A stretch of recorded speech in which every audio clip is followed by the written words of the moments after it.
Itu cuman kalau urusannya dengan Robito Alawiyah nanti lagi. Oke, siap. Ya itu. Oke, assalamualaikum warahmatullahi wabarakatuh. Kembali lagi di channel AA DJ.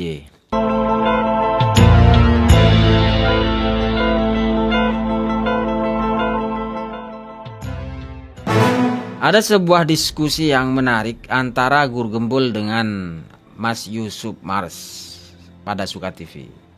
Nah, di sini kita akan membicarakan diskusi yang menarik di pertengahan terakhir ya. Dari pertengahan terakhir. Karena kalau pertengahan di awal itu bagaimana Guru Gembul ini memandang bahwa kita harus percaya terhadap nasab seseorang itu tanpa menggunakan jalur ilmiah, tanpa menggunakan fakta-fakta ilmiah lah intinya. Nah, artinya kita dipaksa untuk menerima nasab seseorang itu tanpa mengkonfirmasi dari berbagai hal. Terkait juga dengan teknologi yang berkembang di zaman ini. Walaupun sudah ditemukan banyak hal-hal yang nabrak syariat, banyak yang bertentangan, karena orang soleh sudah mempercayainya, ya kita dipaksa untuk percaya juga. Dan ini sangat tidak maju sekali dan tidak ilmiah menurut Guru Gembul di pertengahan awal. Nah, ada yang menarik sekali di pertengahan terakhir. Ini ada pembicaraan tentang metode nasab. Metode nasab para ulama terdahulu. Kemudian bagaimana Kiai Imad dianggap membuat metode baru dengan mengharuskan data-data sezaman. Itu dianggap metode baru oleh para Habib-Habib Ba'alawi. Makanya sebagian besar dari para Habib-Habib Ba'alawi itu tidak menerima metode tersebut. Karena ulama-ulama terdahulu tidak menyaratkan itu katanya. Tetapi kalau kita konfirmasi dari beberapa penjelasan dari Kiai Imad dan juga Kiai Abdul Ghalib, bahwa dalam konteks syuhrah wal istifadah di situ ada keterkaitannya dengan data-data yang primer atau sekunder. Kemudian Guru Gembul di sini menawarkan suatu metode, metode nasab yang dikembangkan dengan pemikiran yang modern. Seperti apa kita saksikan videonya. Itu. Oke. Jadi artinya masyarakat itu tetap yang percaya karena sudah fakta-fakta sosial itu, yang benci ya tetap benci. Iya. Yang kemudian ini masalah sentimen nggak bisa dengan iya, saya setuju ya. Kemudian ini lagi nih tentang pendekatan ilmiah. Ini kan keduanya menggunakan ilmu nasab dah. Pak Guru kan mendekonstruksi kalau tidak salah. Iya, betul. Nah, itu seharusnya seperti apa nih Pak Guru? Sebenarnya dekonstruksi itu justru ada di tangan Kiai Imad. Oke. Jadi Kiai Imad itu mengatakan bahwa tidak ada naskah sezaman yang bla bla bla. Istilah tidak ada naskah sezaman itu adalah istilah metodologi ilmiah modern. Bukan metodologi nasab.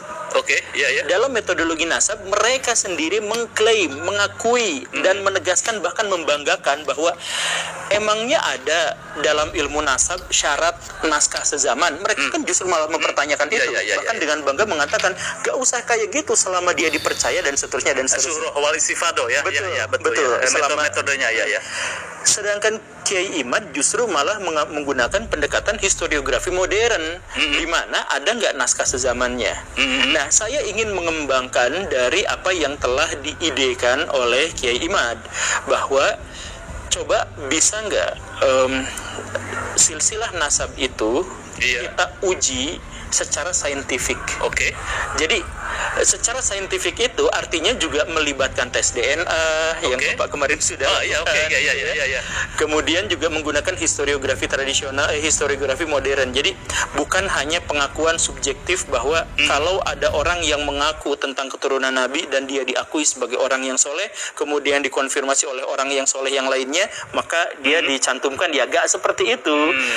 Kita menggunakan metodologi ilmiah. Karena apa? Jadi ilmu nasab itu, nah ini ada Tapi nanti saya jelaskan.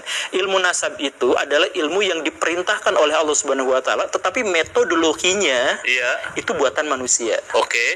Sehingga metodologi itu harus berkembang seiring perkembangan zaman. Kalau berhenti justru malah mengingkari perintah dari Allah Subhanahu wa taala. Saya setuju ya. Jadi harus nah ini kenapa berkembang? Coba misalkan ya, dari zaman Nabi sampai zaman berikutnya ada perkembangan. Kemudian nanti misalkan ada Imam Tobari berusaha untuk di zaman Imam At-Tabari sejarah dengan pseudo historis itu masih bercampur. Tapi nanti kemudian ada tambahan, ada perkembangan signifikan di situ. Tapi entah sampai mana historiografi Islam dan ilmu nasab salah satu diantaranya itu justru malah terhenti. Kenapa? Kenapa nggak dikembangkan aja? Jadi peradaban Barat, metodologi sejarah peradaban Barat itu sangat berhutang misalkan terhadap ilmu kritik hadis yang dikembangkan oleh Imam Syafi'i dan kemudian Ahmad, kemudian Imam Bukhari dan Muslim. Itu kuat sekali dari sana. Kenapa justru kitanya tidak gitu? Nah, Oke. Iya, menurut saya juga sama Pak Guru bahwa ada ilmu rijal hadis juga kan, perawi, pewarta dan sebagainya. Betul. Sehingga orang bisa melihat sahih dan tidaknya sebuah hadis. Kemudian ilmu nasab saya pikir setuju keiman bahwa mendekonstruksi sebuah metode nasab klasik katakanlah ya. Nah, mestinya ini beradu data karena nasab itu masuk ke dalam historiografi atau kesejarahan mestinya hampir sama faktanya dengan historiografi seperti itu. Betul. Betul. Jadi jangan anti terhadap. Nah, sekarang setelah saya datang ke sana justru malah banyak orang yang mempertanyakan definisi ilmiah versi saya gitu. Makanya sebelumnya saya ingin sampaikan bahwa sebelum datang itu ada banyak peringatan kepada saya, jangan datang karena kalaupun menang ya bakal di gimana dan mungkin saja bakal di framing. Ya beneran dong di framing. jadi bukan adu ide tapi fokusnya adalah guru gembul itu pesantrennya di mana, ya itu sebenarnya siapa, apakah dia termasuk golongan liberal atau bukan, kok jadi masuk ke ranah yang seperti itu. Jadi tiba-tiba ad hominem kayak gini gitu, gimana kita mau berdiskusi dengan sehat kalau tiba-tiba ujungnya adalah seperti itu. Dan luar biasanya sekarang ada beberapa konten kreator yang mengaku dirinya sebagai dosen, mengaku dirinya sebagai profesor, melakukan definisi tentang ilmiah. Iya. Dan luar biasanya apa? Dosen yang dimaksud atau profesor yang dimaksud itu ketika saya kontak, ayo kita diskusi terbuka. Kalau memang profesor atau memang dosen gitu ya. Oh maaf saya nggak ada waktu. Iya. Jadi kalau bisa Pak, kan Bapak di sini wartawan terkemuka dari negeri Antabrata. Saya mohon kalau misalkan Bapak mau, ini engagementnya cukup tinggi saya pikir. Saya tantang untuk diskusi pada seorang yang gelarnya itu profesor, yang gelarnya itu dosen, gelarnya siapapun terkait dengan definisi ilmiah yang ngaku di konten kreator di kontennya itu mau menguliahi guru gembul soal definisi ilmiah dan sebagainya. Ayo kita diskusi tapi sehat dan terbuka ya. Kita sehat, kita terbuka, kita disiarkan sama banyak ini. Jangan khawatir karena saya cuma guru honorer biasa, ya tentu saja punya kemungkinan kalah yang sangat besar kalau berhadapan dengan profesor dengan dosen, tapi ayo kita diskusikan terkait apa yang dimaksud dengan ilmiah. Apakah tauhid itu bisa kita ilmiahkan, apakah nasab itu bisa kita ilmiahkan dan sebagainya.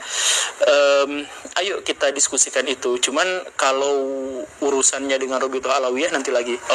Siap. Ya itu. Jadi cerita-ceritanya keluar dari hal-hal yang ilmiah gitu. Makanya saya bilang kemarin ke Rabithah Alawiyah, saya mohon maaf saya masih sangat menghargai beberapa orang yang ada di sana yang mengundang.